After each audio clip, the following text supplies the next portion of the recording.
انتهت الجولة الأولى من الإيجيبشن ليج، المتعة رجعت من تاني. جولة بعنوان طز في الدوري الإنجليزي، معلش الله ينور عليك، طز طز في الدوري الإنجليزي. جولة بعنوان عودة بتروجيت، محمد عادل مش عادل، والأهلي كعبه عليه دايما على سيراميكا. نخش في الجولة، نبتدي. اللي مش هياخد مننا أكتر من 10 ثواني، بتروجيت إبهار. لا عجبني الفرقة، فيها كام محترف كده لزاز. أنا ما أعرفش أساميهم وما أعرفش جنسيتهم، بس هم حلوين. هم حلوين في الملعب يعني، من غير بقى أسامي ومن غير ما نخش تفاصيل. انا عجبوني وعملوا ماتش حلو بقى. وكمان المنافس مين؟ بيراميدز، اللي هو كل الناس بتقول لك ده اكتر تشكيله متكامل في الدوري، اللي عمل ماتش على الزمالك وعمل ماتش ضد سيراميكا كويس في السوبر المصري. كل اللي هنستفيده من الماتش ده عشان ما نطولش عليكم فيه، يا الفرق المصريه رساله. لعبوا الفرق الكبيره، لاعب بيراميدز ولاعب الزمالك ولاعب، ما تخافش بالظبط، والاهلي ما تخافش وخش. مش لازم بقى تفهم تركن ورا الصندوق وفاهم يعني الوحيد اللي بيعمل كده سيراميكا، وسيراميكا عنده لعيبه. بتروجيت ما عندوش حد طالع من الدرجه الثانيه، لعيبه جايبهم من الارض يعني، واحرجوا بيراميدز.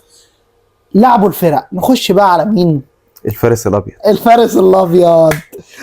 انه ماتش بعنوان حرفيا هو علامه الاستفهام كله على الحكم، بس نخش على طول على الماتش. سيب التحكيم في الاخر. سيب التحكيم في الاخر. الزمالك ابتدت تشكيلته العاديه، مش هعرفكم بيها يعني، ولا نقول التشكيله عشان كان فيها اختلافات. نقول التشكيله بسرعه. عواد، الاربعه دفاع زي ما هم، بنتايك، مسلوش، حسام عبد المجيد، وعمر جابر اللي عليه علامه استفهام كبيره وكان سيء.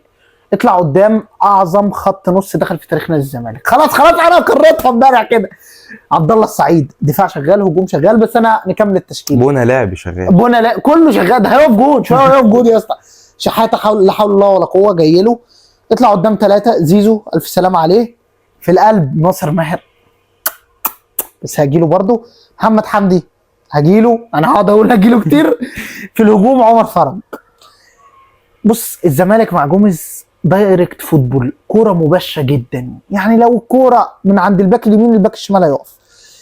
واحد من نص الملعب طالع كلاسيكي فاهم قوي، يعني لعب مباشر بشكل مباشر جدا. زيك بس مختلف مع جوز فكره الكوره الثابته. كل كوره ثابته تشوف فكره. يعني الجون الاول جه من كوره ثابته، قبليها كان في فكره ثانيه خالص. زيزو كان لو علامه بالعرض جون. فالزمالك مع جوميز تحسه كده فريق ايه 2002 ايطالي فاهم في نفسه كده، في روح ايطاليه مثلا. والدفاع عادي جدا، ما تلاقيش غلطات دفاعيه. الجون فينا ضربتين جزاء ظلم اصلا. فريق المعتاد، لا هتلاقي منه سوبر باور او كرة جميله قوي، ولا هتلاقي منه ايه اللي هو جوان هبله ودفاع متخاذل والجو ده. فريق معتاد جدا. لا هو الشوط الاول المختلف في الزمالك هو عبد الله السعيد، لان البنك الاهلي اريك وبيلعب بخمسه ورا، فانت مش عارف تخلق فرصه، وانت مع جوميز ما فيش فكرات تكتيكيه كتيره. فعبد الله السعيد بكوره من فاول حطها لناصر ماهر جول. يعني بصراحه فاهم لبسوها للبنك، فاهم انت ضحكوا عليها في بجد يعني. وتحرك ناصر فاهم، لا اللي هو فاهم داخل براحته وراح بوم السلام عليكم وعليكم السلام، خد بوسه وحضن وروح. ففي حاجه مختلفه في الزمالك الشوط الاول، ما فيش حاجه مختلفه في الشوط الاول.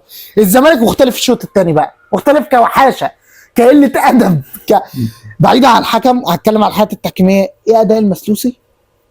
ايه اداء عمر جابر؟ بس عن تعليق صغير بس. اتفضل يا ريس. حسام عبد المجيد جامد فشخ. وائل جمعه اللي جاي جامد جدا. لا هعيدها تاني. ايه حسام عبد ايه حمزه المسلوسي؟ ايه عمر جابر؟ الكره في رجليهم مش عارفين، الباص غلط، كل حاجه خرا.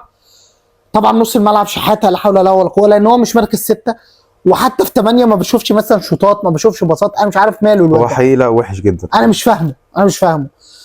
ناصر ماهر الله اكبر عليه، هو فعلا الفرق بيتحسن يعني. كل ماتش تاني. عبد الله السعيد الشوط الاول عبقري. الشوط الثاني طبعا عشان بيلعب جنبه نص ملعب يعني تعبان، وزياد كمان لما نزل نوعا ما كان كويس، بس برضه عبد الله السعيد عليه مجهود اكبر، فتبتدي تبان الميس باص. ناصر ماهر بقى في 64 دقيقه جون واسيست لناصر منسي.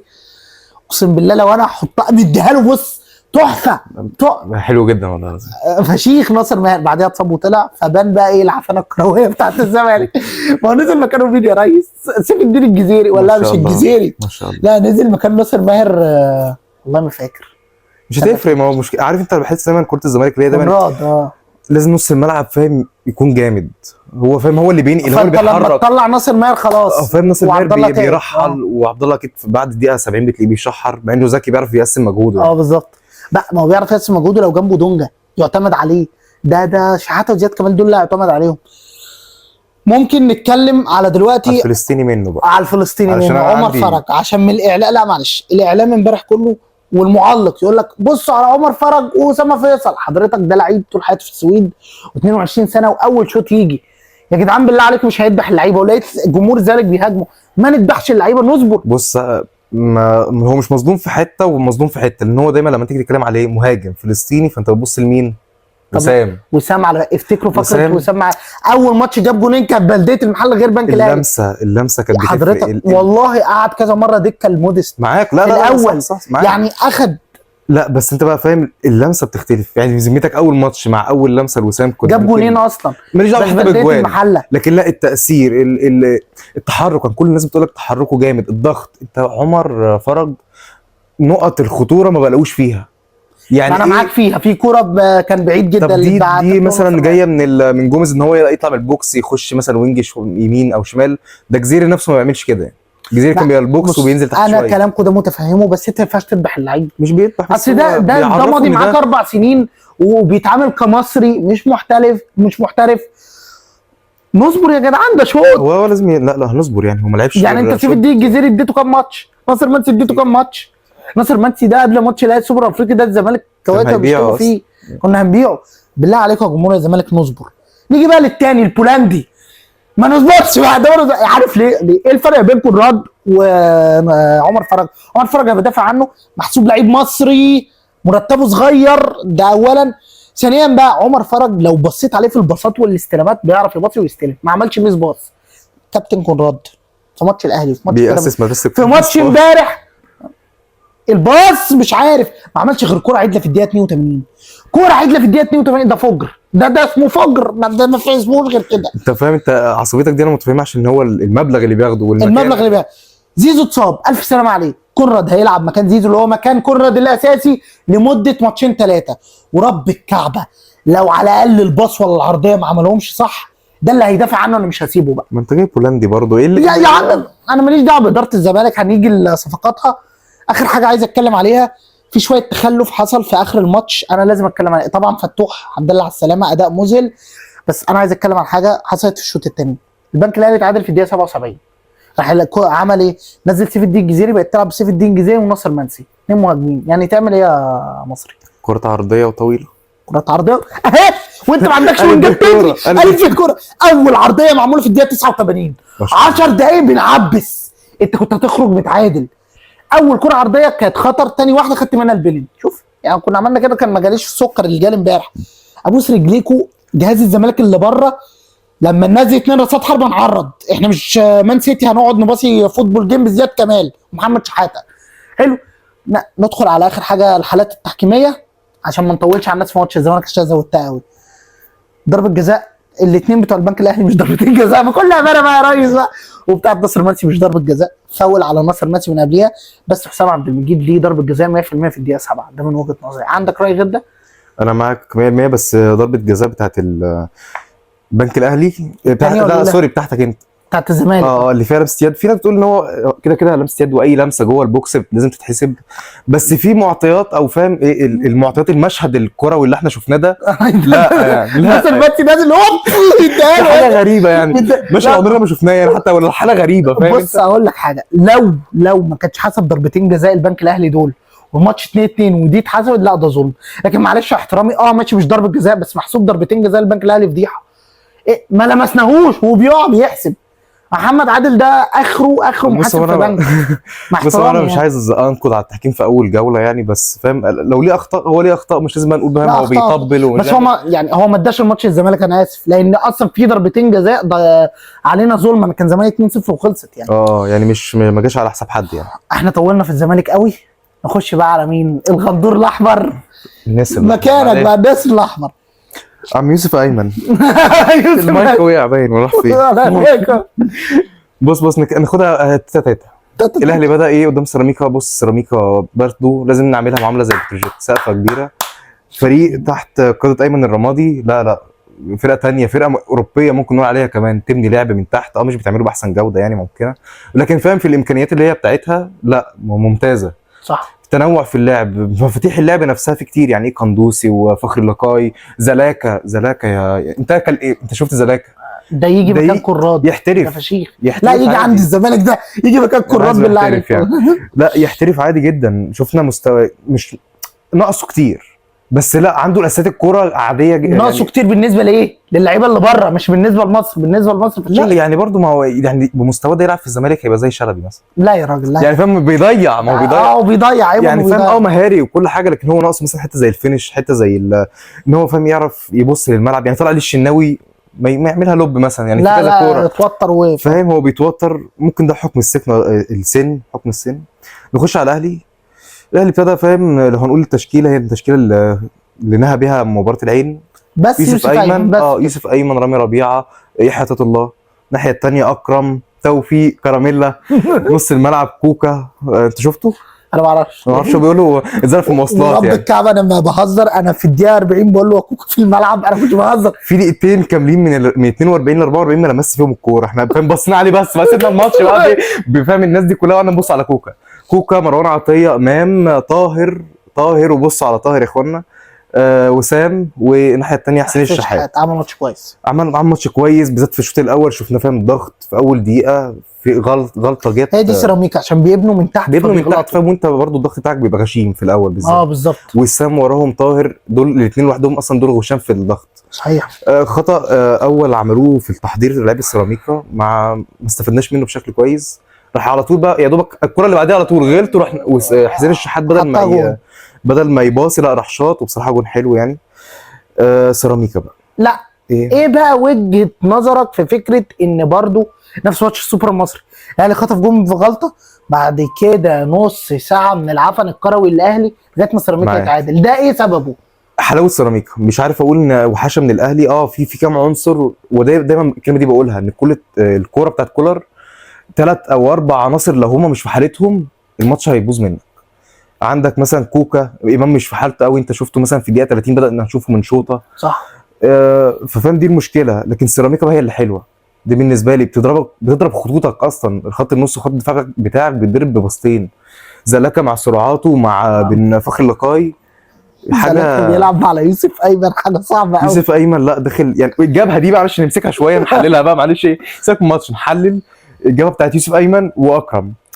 يا عم ماشي انتوا وحشين، ليه بقى مصرين تبنوا اللعب من الحته دي؟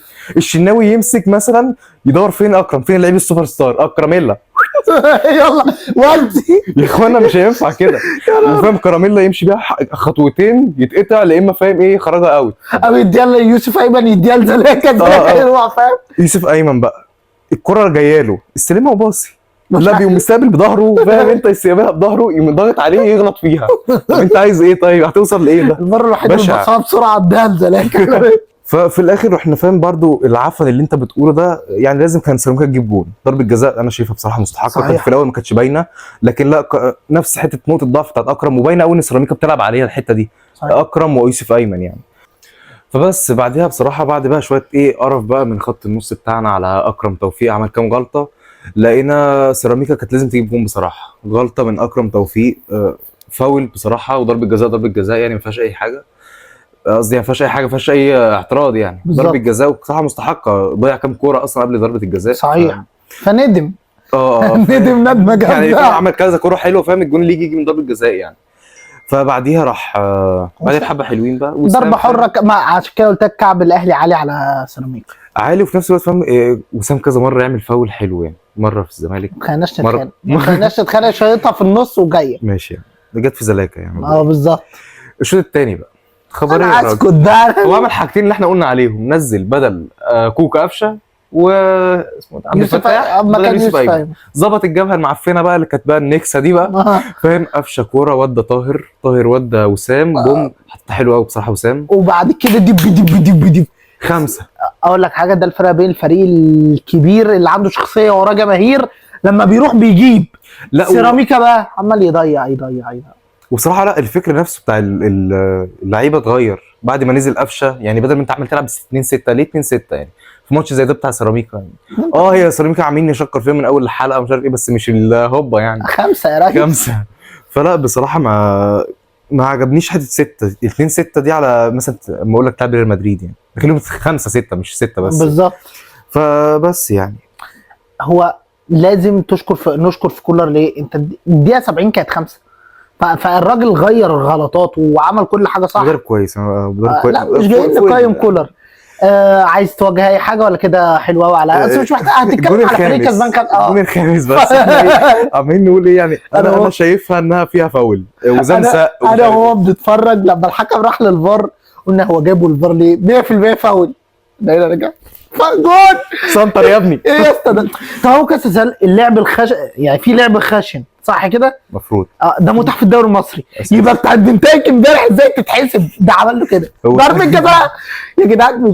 بص عيب الدوري المصري ما فيهوش معايير واحده، في حكم بيسمح باللعب الخشن وحكم تحس المعايير دي على حسب الحكم زي ما انت بتقول اهو. بالظبط على حسب الحكم. هو ده ممكن انا عايز اعتبار انجليزي بقى، عايز شويه وضرب حكم تاني لا كره نسائيه اللمسه فاول. انت هتلمسها ولا ايه؟ متضيق مسكها من وسطها يا راجل. فاهم؟ فما ينفعش خالص، لازم توحدوا المعايير. هنتكلم في الكلام ده على الاتحاد بس احنا مش عايز اتكلم صح. احنا كسبانين 5 يعني وانا كسبان ايه؟ مش 5 بس كسبان 5 مجموعه الفرقتين يعني. مجموعه الفرقتين. هنقول لكم دلوقتي تشكيله الجوله الاولى. تشكيله مجمعه بقى. احسن 11 في الدوري الانجليزي. الانجليزي والله زينا زيهم يا عم. في 4 ماتشات خلصانين 0-0 بس قشطه بس في 3 ماتشات كويسين فوق الممتازين والله. في حراسه المرمى تختلف معايا انه الشناوي عمل بصراحه، بس انا بالنسبه لي علي لطفي شال ضربه جزاء من جونه. انا فاهم بس بصراحه الشناوي شال كتير في الماتش الجاي ده لو كان حد تاني واقف بس شوبير كان هيشيل برضه. لو الشناوي مش موفق 4 لسيراميكا. لا الشوط الاول جونين شالهم محققين من زلاكه يعني. بالظبط. نخش بقى 2 مضمونين، ربيعه وحسام عبد المجيد يعني. مفيش غيرهم اصلا. يوسف ايمن وحمزه المسوسي والشله الحلوه دي ضايعين. من احسن مدافعين في مصر. الاثنين دلوقتي عاملين فورمه حلوه جدا. باك يمين احمد عيد في المصري عمل ماتش كويس جدا. الناحيه الثانيه بقى مفيش. احنا ربنا دورنا والله، قعدنا ندور على باك شمال عمل جوله حلوه. بنتاج عمل ضربه جزاء وكان ماتش مش قد كده. يحيى عطيه الله ما بانش في ال5 ولو اكرم توفيق دخل التشكيله دي هقفلها. اكرم توفيق اصلا الناحيه الثانيه ولا يطلع. قلنا نحطه شمال مثلا اي حاجه، مفيش باك شمال كويس خالص. قولوا لنا انتوا مين باك شمال كويس في الجوله الاولى؟ الكره المصريه المراكز بالظبط. فتح بقى لما يرجع ولاعب وينج فمش هنحطه، ما ينفعش. 2 في نص الملعب عبد الله السعيد وناصر ماهر. قلنا عليهم كتير والله، ما جامدين فشخ. 2 قدامهم و2 راسات حربه. معلش بقى سيبها لي دي. الاهلاويه بقى ونجات الاهلي اللي بصراحه طاهر يا جدعان، طاهر بيتحسن. طاهر احسن بيرستاو يعني، انت فاهم؟ ده اجنبي بنقول احسن منه مصري، وكان بقى بيلعب في برايتون والناس دي. طاهر وحسين الشحات بصراحه الجونين، وعامل اداء حلو بصراحه في الماتش بتاع سيراميكا. صحيح. وسام بقى هقوله كده اختفوا كده. وسام طبعا جايب جونين او مش عارف جايب كام جونين واسيست لطاهر، فما ينفعش ما نحطوش. مهاجم بتروجيت تشوكودودو عجبني قوي تشوكودودو. انا الواد ده انا لما شفت شكله وهيئته وجريته قلت ده عنده 40 سنه بس خبره وبيخلص. 21 سنه الواد فتاك. يعجبني في الفرق، فاهم؟ الاندر دوج دي، فاهم؟ بتنقي لك لعيبه افارقه. انت كلب ده تصدق بالله ده عرى من سيراميكا سابته، كانت تجيبه وكان فاكر اللقاي. لعيب مبهر وحلو جدا كده. اللاعبين الوحيد اللي اتاخدوا من فرقه مش الاهلي ولا الزمالك كان مين؟ دودو وتشوكودودو. اصلا تشوكودودو واحمد عيد. يدربوا مين بقى؟ والله اصل اللي كسبان 5 مش هقدر اتكلم يعني. عارف لو كان نفس الاداء الشوط الاول كنت اقول لك ماشي. لا ما ونزل الشوط الثاني، فاهم؟ ده كولر. انا كنت بحاول اجيبها لمين كده. طب علي ماهر، طب اي حاجه مش لاقي. في نهايه الحلقه مش عايزين ننسى ندعي لاخواتنا في فلسطين وفي لبنان وفي شمال غزه بالاخص. دمتم سالمين باذن الله.